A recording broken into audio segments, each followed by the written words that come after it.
Yes, yes, y'all. I'm back at it again like a repeat offender with a vengeance.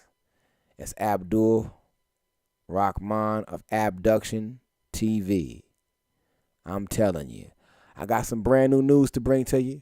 Brand new thought provoking things I want to give to you right now. I want to say to all you art connoisseurs and experts, Andy Warhol was not an artist. No, he wasn't, nigga. Stop arguing. No, he wasn't. Quit it. The nigga wasn't no artist. Oh, yeah, yes, he was. Yes, he was. He was an artist. He was deep and his art didn't mean shit. No, it didn't, okay? All he ever did was take pictures that were already taken by somebody else and just add color to them. Look at Andy Warhol's pieces sometimes. He took a picture of Marilyn Monroe that was already popular and famous and just added color to that, like random different colors. I could do that shit in Photoshop, man. Random different colors, like. I mean, he just added pink, red, blue, and pistachio green and yellow for her hair and just put that shit out like Andy Warhol. Just signed it, okay? Pardon me if I have different views on art, but I grew up seeing Mona Lisa, okay?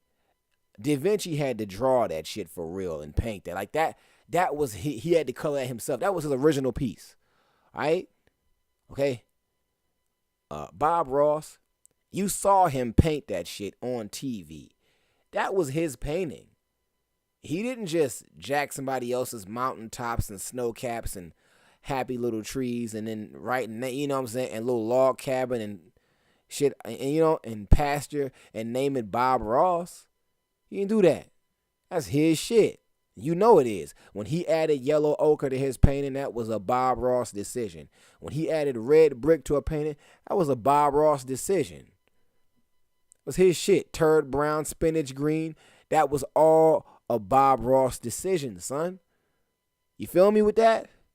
All these niggas out here jacking pictures that they didn't even take and just adding new colors and be like Andy Warhol.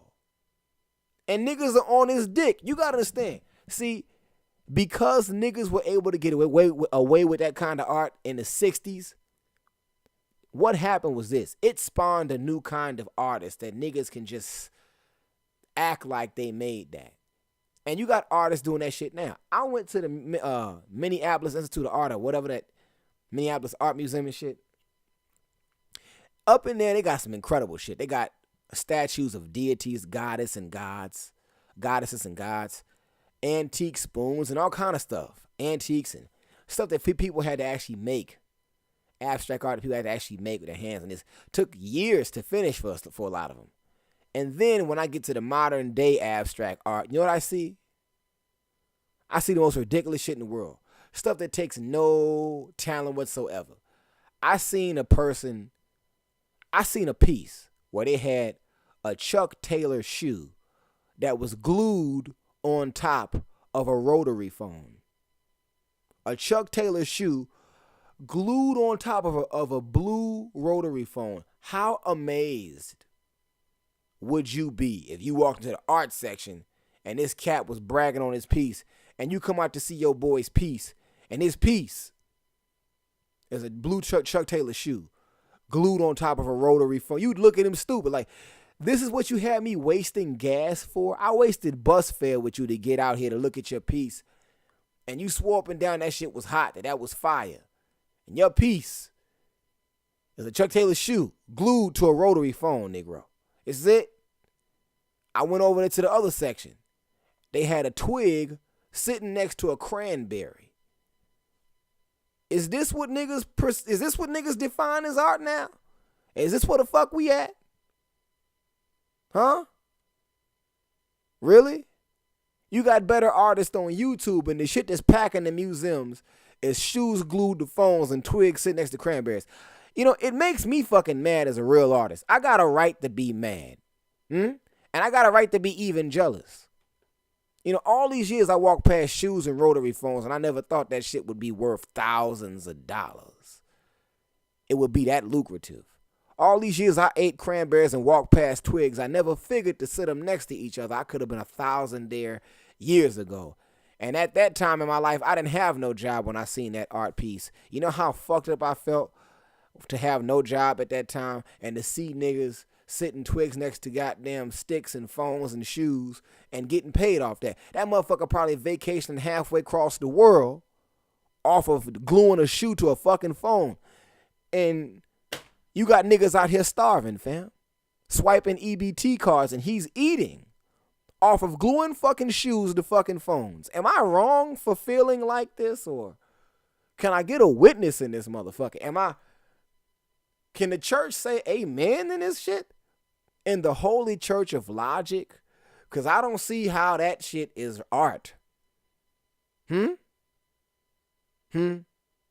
course, I know a lot of you motherfuckers be like, well, that's just like hip hop. Hip hop be sampling. Hip hop be sampling. But I tell you something. Unlike Andy Warhol, when hip hop sample, we put a footnote of who the fuck we jacked it from, at least. The fucking booklet in the CD say contains samples of the Isley Brothers. Andy Warhol didn't say shit like that. He didn't clear no. He didn't say shit. The nigga just took a goddamn photo and smacked green on top of it and named it 20 Jacqueline Onassis. And it was like the most prodigious shit of its time. And everybody was like, what about he discovered Jean-Michel Basquiat? Well, yeah, he had to discover that nigga because people were starting to catch on that Warhol wasn't all that. So he had to discover somebody greater. And lo and behold, he actually found a real nigga artist who was an urban painter who actually could do what the fuck he had been trying to make for decades. He actually got there. Niggas always like, well, Picasso wasn't the best. Picasso made his own shit, nigga. Fuck you talking about? Picasso made his own shit. That nigga may not, his art may have not been symmetrical, but one thing we say about that nigga is that he made the most original one-sided squiggly paintings I done seen a grown-up make.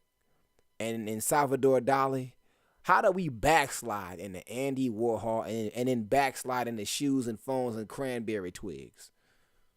That's just a thought. I'm getting the fuck off here. Abdul Grundy, Abduction TV.